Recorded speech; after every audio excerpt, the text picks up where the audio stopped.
자, 이어서 살펴보겠습니다. 소선거구제, 중대선거구제, 그리고 투표결정 방식 이렇게 얘기했었는데요. 장단점 나와 있는, 지금 여러분 프린트 들고 있죠? 네, 프린트 그대로 한번 프린트 한번 보면서 다시 정리하겠습니다. 이 부분이 여러분들이 좀 꼼꼼하게 하지 않으면은 시험 문제에서도 틀리기가 굉장히 쉽고요. 그렇기 때문에 제가 이번에 수행평가, 다음 주에 바로 수행평가 보죠. 수행평가 내용이 되겠습니다. 그러니까 관심있게 한번 다시 한번 꼼꼼하게 살펴볼 것을 다시 한번 당부드리겠습니다. 그러면은 시작해 보도록 할게요. 자, 크게 해서 보도록 할게요. 자, 소선거구제, 중대선거구제가 있고요. 자, 한 선거구에서 한 명의 대표, 그리고 2명 이상 얘기했었고요. 자, 장점 볼게요. 소선거구제. 다수당에 당연히 유리하겠죠. 한 명만 되니까, 1등하는 하나만 되니까 다수당이 유리합니다. 따라서 군소정당이 될 가능성이 적어요. 그쵸? 적어요. 다른, 이게 장점이 될 수도 있는 거예요. 그러니까 군소정당 난립을 막아서 딱 그 양당제처럼 되는 거지, 그치? 그래서 둘 중에 하나, 둘만의 이제 대립으로 두 개의 의견으로 이제 요약이 되니까 전국이 좀 안정적으로 운영되는 측면이 있습니다. 자, 선거 관리가 쉬워요. 비용도 절감되고, 한 명만 딱 뽑으면 되잖아. 몇 프로를 득표했건 간에 상관없이, 그치? 그리고 유권자들이 후보자 파악하기가 쉽습니다. 우리 지방선거 혹시 그 전단 붙은 거 본 적 있어요? 지역선거 할 때 막 10명 그냥 넘어간단 말이에요. 지역의원 선거 같은 경우에. 누가 누군지 제대로 모르고도 뽑는 경우가 대부분 많습니다. 아주. 국회의원 선거도 보게 되면은 한 3개 정당만, 3개, 4개? 그 정도만 좀 알고, 그 다음부터는, 저 사람이 새로운 정당 처음 들어봤는데, 또 누구지? 이렇게 하는 경우가 되게 많아요. 자, 그래서, 이렇게 소선거구제 한 명만 뽑는 소선거구제를 했을 때는 대표 한 명만 뽑기 때문에, 결국에는 압축이 됩니다. 한두 명, 3명으로 이렇게 압축이 되죠. 그래서 후보자들이, 누구한테 투표할지 그게 훨씬 더 선택이 쉽다라는 얘기가 되겠습니다. 그래서 투표율도 오히려 올라갈 수 있고요. 자, 하지만 단점, 아까 얘기했듯이 사표가 많이 발생하는 제도이고, 득표율과 의석률이 불일치가 그만큼 사표가 큰 만큼 심하겠지. 자, 요거 핵심. 사표가 큰 만큼 불일치가 심하다. 오케이? 자, 그리고 장점이자 단점인 얘기야, 이거는. 인물 선택의 범위가 좁을 수밖에 없어요. 한 명만 되니까는 어차피 저 사람은 안 될 사람이니까, 그렇다면 이 사람을 밀어주자, 이런 식으로. 그래서 인물 선택 범위가 오히려 좁아질 수가 있겠고요. 소수당한테는 불리한 얘기가 되겠지, 그죠? 그러니까 이게 장점이자 또 단점이 될 수 있는 겁니다. 소수당은 의회 진출이 어려워요, 지역구 선거로 해서. 자, 지역적 인물 당선이 쉽고요. 전국적 인물 당선이, 이거는 상대적인 얘기입니다. 상대적인. 이거는 사실 이렇게 크게 기억 안 해도 돼요. 즉, 우리 관악 지역만 하더라도, 계속 나오세요. 했던 분이 나오고, 또 떨어졌던 분도 지난번에 했었기 때문에 또 나오고, 그래서 이 지역에서 굉장히 유명하신 분이 보통 많이 당선이 됩니다. 그러니까, 전국적 인물이라고 하는 것은, 가령 요즘 백종원 씨 이렇게 유명하죠, 그렇죠? 심지어 대통령 후보로 해야 되지 않냐, 통합당에서 이런 얘기까지도 나오고 했었었는데, 그런 사람이 전국적 인물이에요. 그러니까 전국적으로 인지도가 높은 사람. 하지만 지역 선거는 그 지역의 이해관계를 많이 반영하기 때문에, 그런 우리 지역에 대해서 전혀 알지도 못하는 유명인보다는 그 지역에 정통해 있는, 도로가 어디에 어떻게 나 있다까지 전부 다 알고 있는, 거기에 오래 살았던 그런 사람이 될 가능성이 많다는 거야. 많다는 겁니다. 이거는 단점이라고 보기는 어려워요, 사실. 이건 좀 뺐으면 좋겠네. 이건 다음 시간에 오프 때 이거 그냥 빼버릴게요, 그냥. 자, 그리고 중대선거구제로 오게 되면 이제 2명 이상 뽑으니까는, 그냥 비례대표 선거 생각하면 되겠습니다. 비례대표. 사표가 적다는 게 일단 가장 큰 장점이에요. 그죠? 그만큼 국민의 의견이 더 많이 반영되는 거야. 더 많이 반영돼. 사표가 적으면 적을수록, 따라서 사표는 적으면 적을수록 좋은 거지. 그치? 좋은 거야. 자, 인물 선택의 범위가 커요. 왜? 2등도 되고 3등도 될 수 있단 말이야. 그러니까 지금 지역 의원 뽑는 중선거, 지역 의원 선거 보게 되면, 우리 지역구 의원 선거, 그러니까 관악구 의원 선거 보게 되면은 뭐 3명, 4명 이렇게 뽑는단 말이야. 그러면은 내 표가 사표가 되지 않을 거야. 이런 이제 기대가 생기겠죠. 분명히 저 사람 1등은 못해도 3등은 할 거거든. 3등은 할 가능성이 높거든. 그러니까는 이 사람 안 될 사람이니까는 얘를 뽑을 거야. 이제 이게 없단 말이야. 그쵸? 그냥 내가 정말 좋아하는 사람 뽑는다는 얘기가 되겠지. 그 사람도 될 수 있으니까. 자, 그 얘기예요. 자, 소수당과 따라서 신진 세력이 당선될 가능성이 있고요. 높아지고요. 또 국회에 그만큼 진출할 수 있게 된다. 그러니까는 그러니까 당선될 가능성이 높다는 얘기가 되겠지. 그죠? 자, 여기서는 이것도 좀 사실 뭐 장점이라고 봐야 되나? 좀 애매하네요. 좀 애매한데, 하여간 특징입니다. 특징. 전국적 인물의 당선 가능성이 모에 비해서 소선거구제에 비해서 더 높습니다. 왜 그러냐면은 1번 후보가 만약 2명 뽑는다고 쳐봅시다.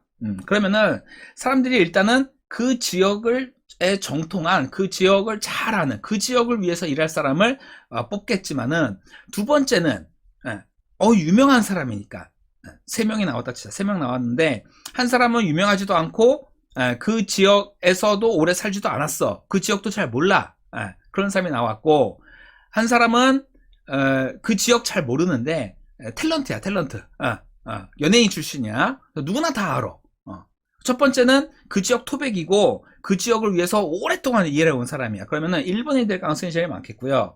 그 다음에는 2번을 뽑겠어, 3번을 뽑겠어. 2번에 많이 몰리겠지. 그나마 좀 사람들이 많이 아는 사람이니까, 유명인이니까. 자, 그 얘기하고 있는 겁니다. 자, 따라서 그렇게 다양한 국민 의사가 반영될 수 있다라는 겁니다. 사표가 적게 발생하니까. 하지만 단점으로는 그렇게 되면 군소정당, 여러 정당들이 득표할 수 있기 때문에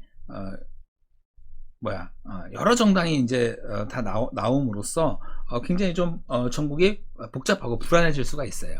그거 이제 반대되는 거로 이제 기억하시면 되겠고, 자, 선거 관리 비용이 어렵고요. 어렵고 비용도 많이 들어. 가령 결선 또 투표를 한다고 생각해 봅시다. 다수 대표제를 하더라도, 즉 소수선거구제에서도 소선거구제 방식에서 절대다수 대표제를 하는 경우라고 한다면은 2번 선거를 해야겠지. 맞아. 1차에서 50%가 안 나오면 그럼 2번 선거해야 되니까 돈이 배로 들어요.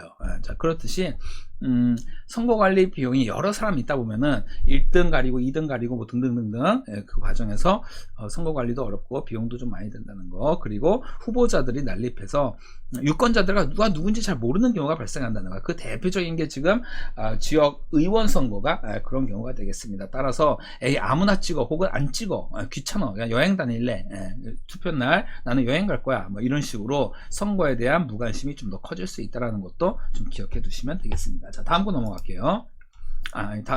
정리해보자면, 그 다음 아래 나왔네. 아까 처음부터 막 얘기했었는데, 선거구는 어떻게 정해야 될까요? 그 법률로 정한다는 거 꼭 기억하세요. 그냥 누가 막 정하는 게 아니야. 행정부에서 그냥 막 정하는 게 아니고 법률로 정하는 겁니다. 국회에서. 그래서 특정 정당이나 후보에게 유리하도록 선거구가 짜져 있으면 문제가 심각한 거죠. 그렇죠? 게리맨더링이라고 중학교 때 들어봤죠? 우리 책에도 나와 있는데, 이 셀리맨더라는 이 괴물 모양을 닮았다고 해서 옛날에 게리라는 주지사가 자기한테 유리한 선거구만 이렇게 해가지고 획정을 했었단 말이야. 그래서 표의 등가성도 깨져버렸고, 그죠? 그리고 자기한테 유리한 지역만 이렇게 함으로 해가지고 당선이 될 수밖에 없게끔 이렇게 만들어 버렸었어요.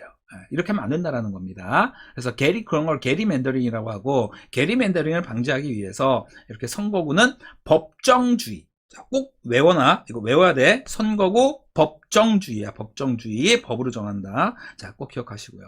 자, 그렇게 함으로써 선거의 공정성을 확보하고요. 무엇보다 뭐를 하려고 하는 걸까요? 표의 등가성을 실현할 수 있다. 이 얘기가 되겠습니다. 자, 다음 거 넘어갈게요. 자, 정당 명부식 비례대표제에 다시 한번 알아봅시다. 아까 얘기했었죠. 그죠? 정당의 득표율에 비례해서 당선자를 결정하는 것이고, 자, 모든 정당의 실제 지지에 비례해서 의석을 배분함으로써 투표자의 의사를 최대한, 즉, 사표를 줄이고,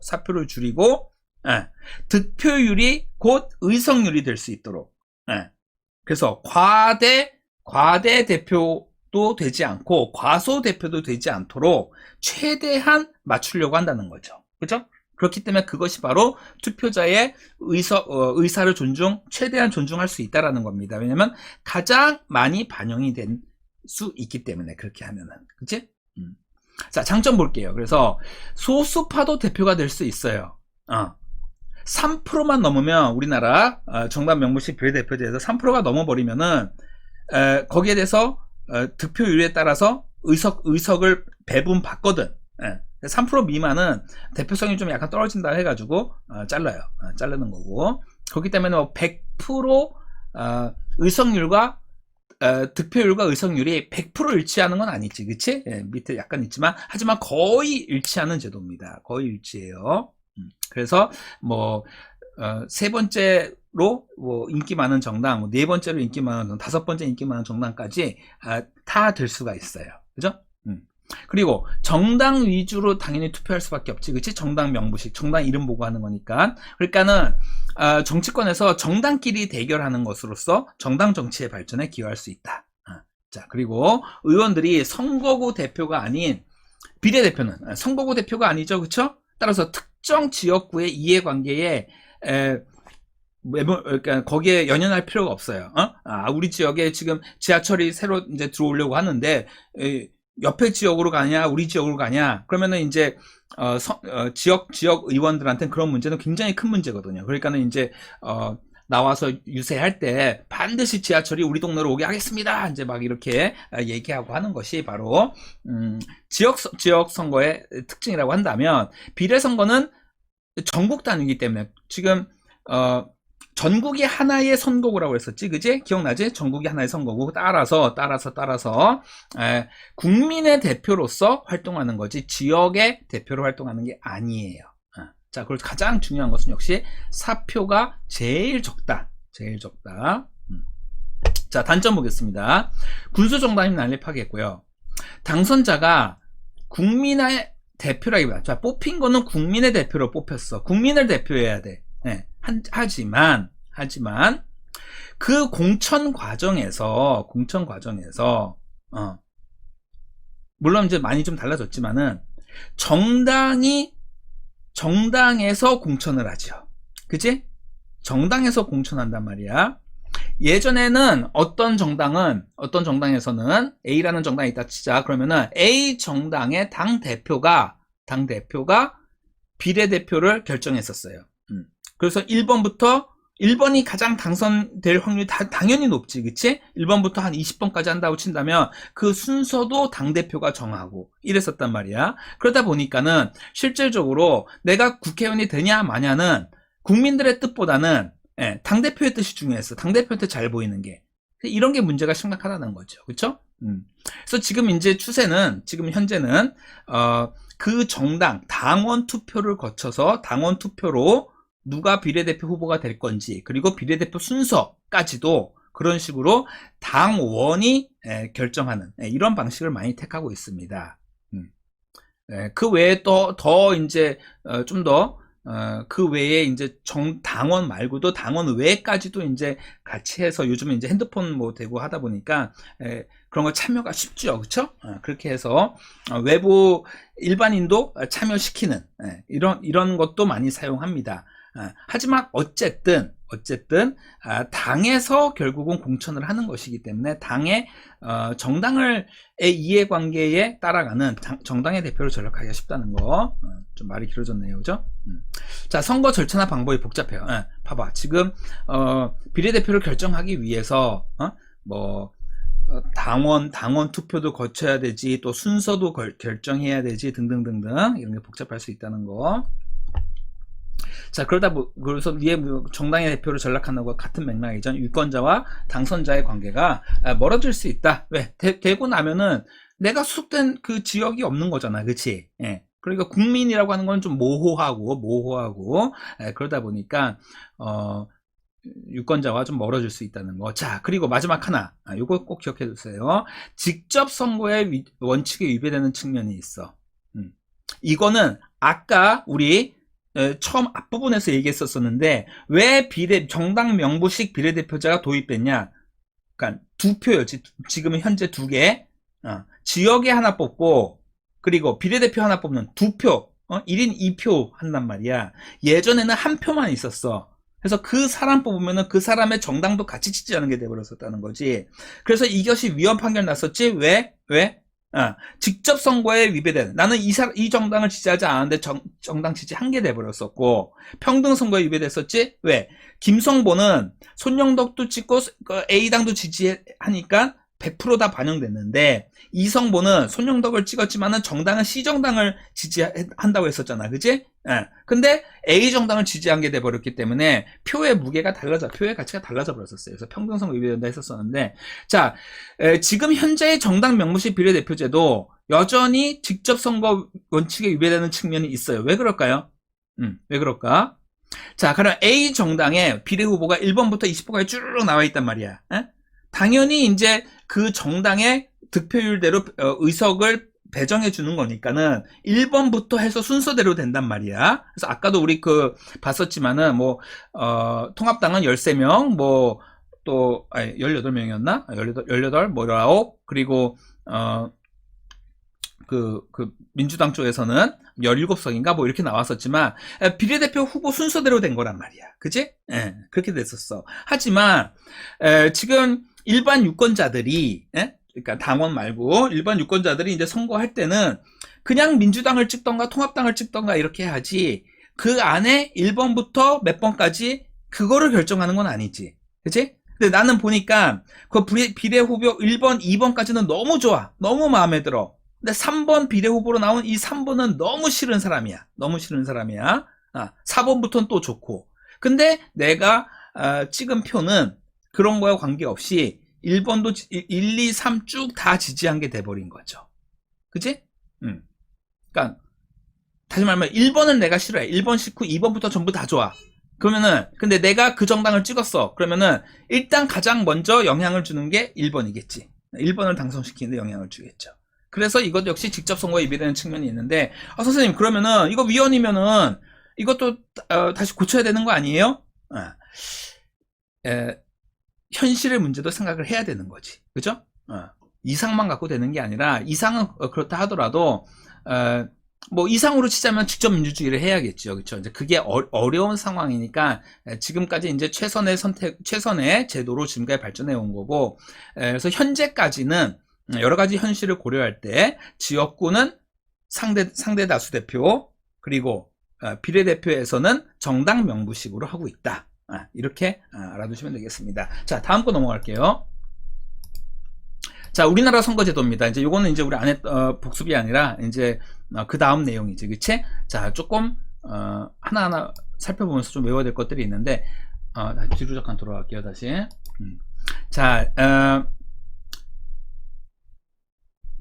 대통령 선거가 있고요. 그치? 국회의원 선거가 있어요. 이거는 지방선거라고 하지 않아. 지방선거가 아닌 거야, 이거는. 지방선거가 아니지, 그쵸? 자, 대통령 선거 따로 하고 국회의원 선거 따로 하지, 당연히. 상식이죠, 그치?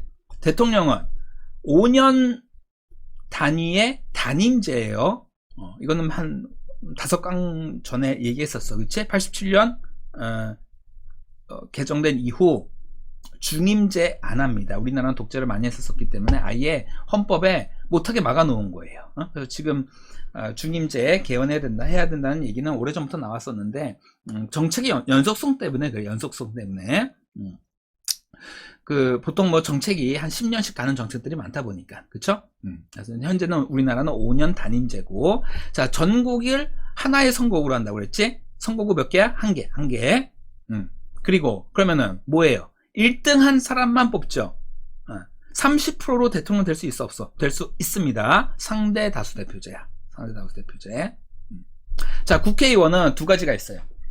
지역구가 있고요. 지역대표 아까 얘기한. 그리고 전국구 의원을 비례대표를 뽑는 전국, 그러니까 국민 전체를 대표하는 전국구 의원이 있고요.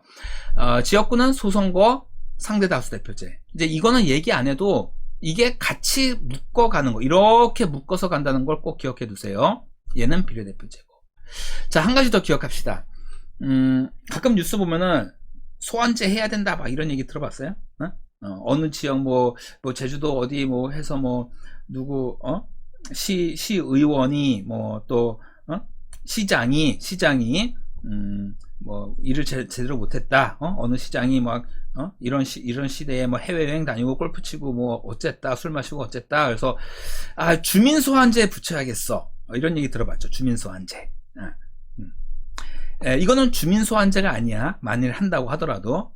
왜냐면 국민 투표잖아. 이거는 그 지역만 하는 주민 투표가 아니고 전국 단위로 하는 국민 투표이기 때문에 만일 한다고 한다면 국민 소환제가 돼야 되는데 국민 소환제 우리나라 안 하고 있습니다. 앞에서 배웠듯이 대통령을 그 자리에서 내려오게 하려면 국회에서 탄핵하는 방법밖에 없어요. 대통령을 국민 투표로 끌어내릴 수 없습니다. 국민 소환제 안 해요. 국회의원도 마찬가지예요. 국민 소환제 안 합니다.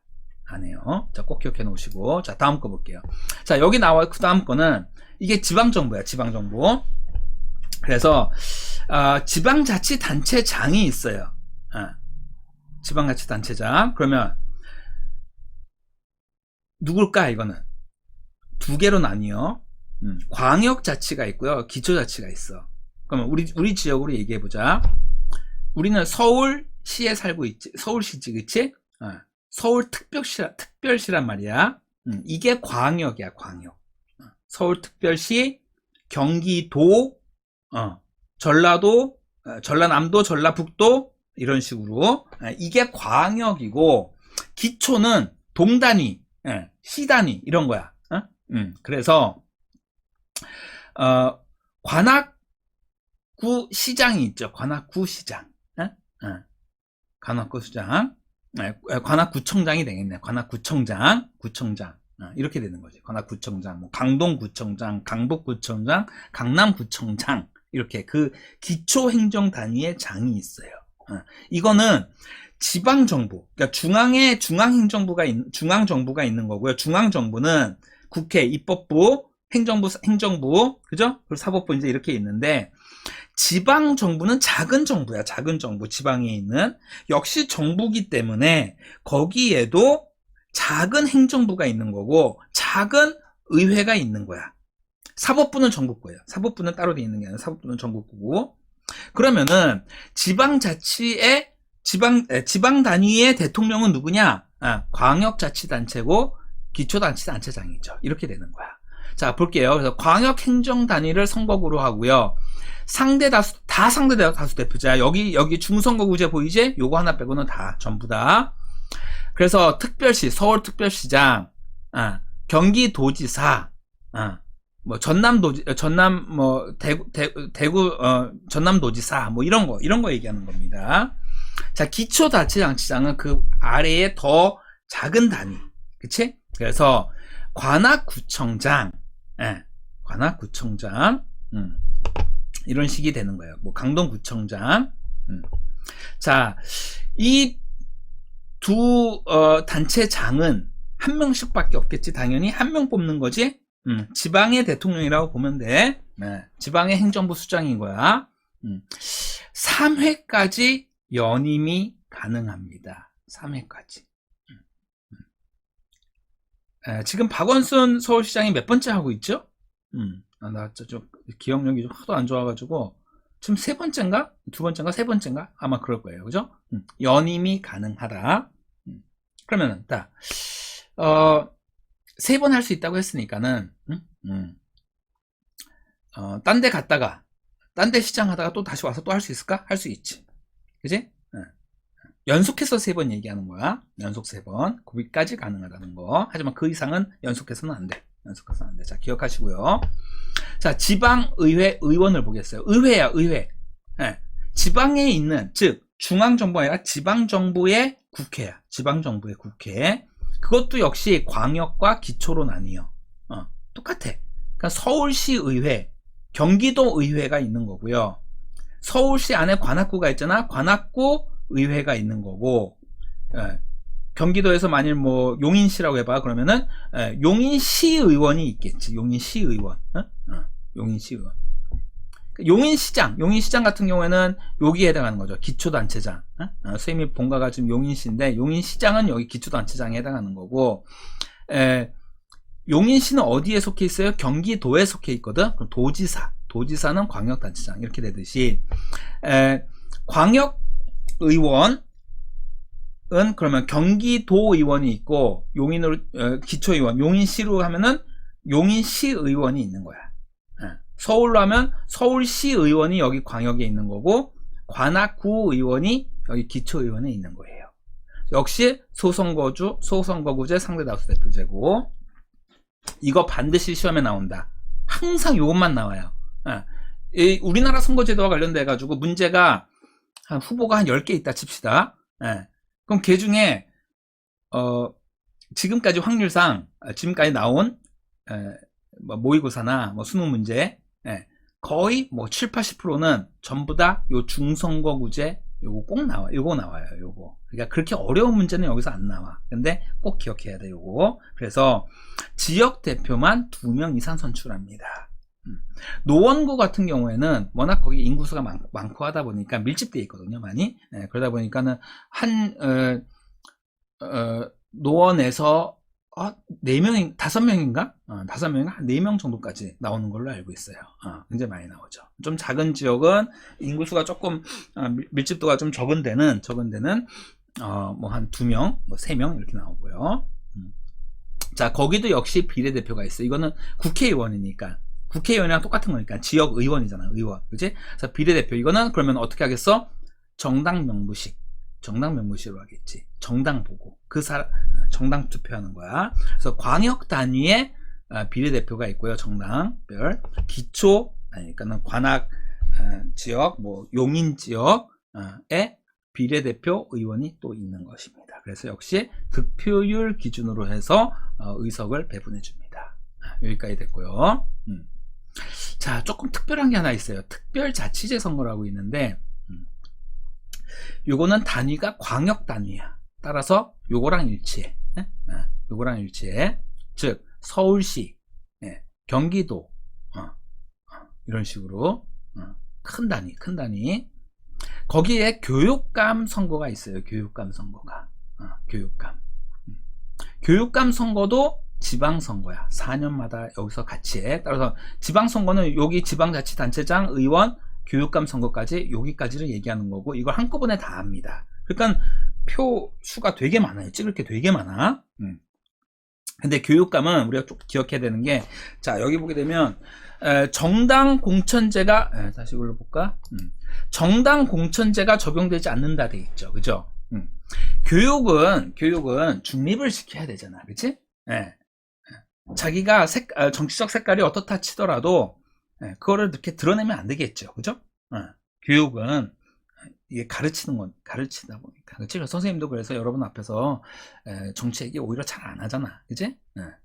학생들 막 물어요. 막, 선생님 색깔이 뭐야? 색깔이 뭐예요? 뭐 성향이 어떻게 돼요? 뭐 이러면은 나는, 난 속까지 검은색이야. 막 이러고, 이렇게 얘기하고 있는데. 자, 따라서 나올 때 정당을 얘기할 수가 없어요. 정당을 얘기할 수가 없어. 나는 뭐 민주당 소속입니다. 나는 통합당 소속입니다. 그쪽입니다. 이렇게 얘기 못하게 돼 있어요.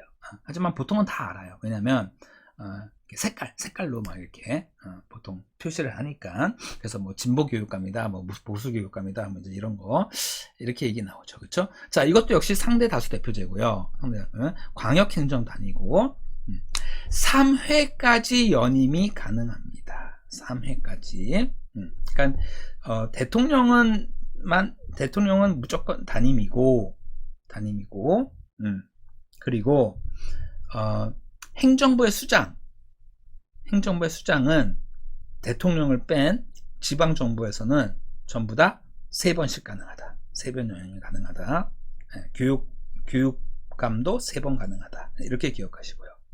그러면 국회의원은 몇 번까지 할 수 있을까? 국회의원 역시 마찬가지로 지역 의원은 몇 번까지 할 수 있을까? 계속 할 수 있어. 죽을 때까지 계속. 당선만 되면 계속 할 수 있어요. 제한이 없는 거야. 그러니까는 뭐 7선 의원, 뭐 8선 의원 이렇게 나오는 거지. 자, 정리할게요. 마지막. 여기는 뭐가 적용될까? 주민소환제가 적용이 됩니다. 지방선거는 주민소환제가 적용이 돼요. 앞서 중앙정부는 국민소환제가 적용이 안 되고. 오케이? 자, 그래서 그러면 총 몇 표가 될까요? 중앙정부 선거 3표가 되겠지. 그치? 대통령 뽑을 때는 하나만 뽑고, 국회의원 뽑을 때는 두 장을 찍게 돼요. 2장. 네. 지방선거 할 때는 몇 장을 찍냐면, 총 7장이 되겠지. 그죠? 광역 하나 뽑아야 되죠? 찍어야 되지? 기초 뽑아야 되지? 그리고서는 지방의원에서 지역대표 한 명 뽑아야 되지? 또 정당 하나 뽑아야 되지. 또 기초의원에서 하나, 그리고 비례대표 또 하나 뽑아야 되지. 교육감 해야 되지. 총 7표. 꽤 많게 됩니다. 그래서 지방선거는 복잡해요. 이게 많이 뽑다 보니까. 자, 여기까지 해서 이제 정리가 다 됐는데요. 다소 좀 복잡한 내용이고, 내용도 좀 사실 분량이 많은 거야, 이거. 꼼꼼히 봐야 된다는 거 다시 한번 좀 기억하시고요. 조금 설명이 빠진, 조금 이렇게 이해가 안 되고 하는 부분은 오프라인에서 제가 질문 받고, 김성보 학생한테 질문 받는 게 아니라 여러분한테 직접 질문 받고, 또 문제도 한두 좀 살펴보면서 연습해 보도록 하겠습니다. 자, 지금 했던 내용, 요 선거제도, 우리나라 선거제도 빼고 그 앞에 내용들은 우리 수행평가에 나오는 건, 수행평가 하기로 한 거니까는 잘 좀 대비해서 좋은 성적 받기를 바라겠습니다. 자, 수고하셨습니다.